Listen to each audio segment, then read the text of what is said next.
今回のテーマ、リアルに描くコツは立体を忘れることだった。今日はそういう話をします。私は立体的でリアルな絵が好きです。目の前の風景をそのまま眺めているような絵を描いています。結論を先に言います。リアルに描くには 3D 空間にある立体を 2D の図形として描く。これだけです。それは分かってると思った人ほど多分分かっていないかもしれないですよ。私がそうでした。少し整理します。図形は二次元の存在です。縦と横だけがある平らな世界。一方、私たちや身の回りのものは三次元、幅、高さ、奥行きのある立体として存在しています。絵を描く紙は平面です。その上でペンを動かす。それが絵を描くという行為。つまり絵とは、ペンが紙の上で二次元的に動いた結果に過ぎません。どれだけ頭の中で立体を思い描いても、ペンは二次元にしか動けない。当たり前のことです。でも私はここをちゃんと分かっていませんでした。なぜ分かっていなかったのか、それを説明するために視覚の話をします。私たちが目で見ている景色は、最初から二次元の像として網膜に映っています。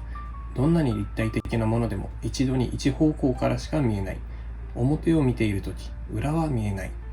視覚はいつもある一面を平面として切り取っているに過ぎないんです。つまり見えているものはすでに 2D、二次元なのです。ではなぜそれを忘れるのか。私の場合、原因がはっきりしています。粘土でフィギュアを作ることがあるのですが、どうやら粘土を形にする感覚と絵を描く感覚を混同していたようです。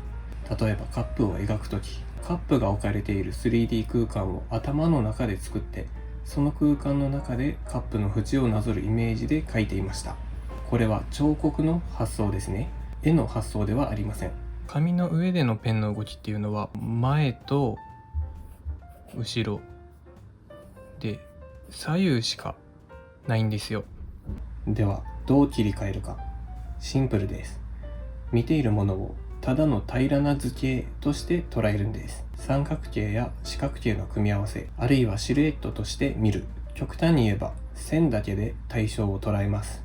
これは表現というより情報処理に近い感覚です。三次元で認識したものを目に映るままの図形として脳内で翻訳し直す。それをペンで紙に写していく。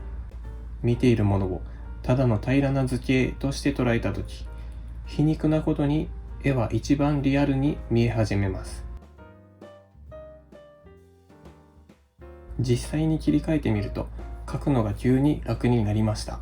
それまではパースや立体の構造を意識したり、一本の線を引くだけでも考えることが多かったんです。でも視界に入るものをシルエット、図形として捉えるだけで手が楽に動くようになりました。図形として考えるというか、もう線として考える感じですね。奥行きがあるところでも、もう紙の上の曲線として考える。カップの縁の方だとしたら飲み口の方だとしたら、こうやって手前の線は普通に描いて、で奥行きがあるところでも力を抜いて描けるようになったんですね。この部分をただの曲線、もう見たまんまの曲線として捉えれば描きやすくなったっていう話ですね。こんな感じでね、なんか今でも若干このなんていうんですか、ただの線として捉えきれない部分があって、奥行きをなんか感じながら描いてしまうんで、線がぐらつくんですよね。そのままただの線だと思えば引けるんですけどね。この感じで線は普通に引けるんだけど、奥行きを意識すると震えてしまうみたいなね。頭の中でどれだけ立体を想像しても、紙の上のペンは二次元的にしか動けません。3D の構造を頭の中で追いかけすぎて、目の前の 2D の形が見えなくなっていた。リアルに描くには 3D の情報を全部紙に詰め込もうと思っていました。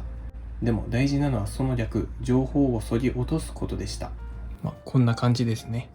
今回はパースや光と影といった知識や技術の話ではなく、この捉え方について言語化してみました。テクニックより手前にある描くという行為の構造の話ですね。まとめるとこうです。観察して図形で捉えて紙に書く。観察して図形で捉えるのは頭の中の作業です。だから実際の行動としては紙の上で気持ちよく線を引けるように意識するだけなんですね。手首をリラックスさせていい線を引く、それだけです。書くという行為は意外とシンプルなんですね。今日はこの辺で終わりたいと思います。よければチャンネル登録してくださいね。最後までご視聴ありがとうございました。バイバーイ。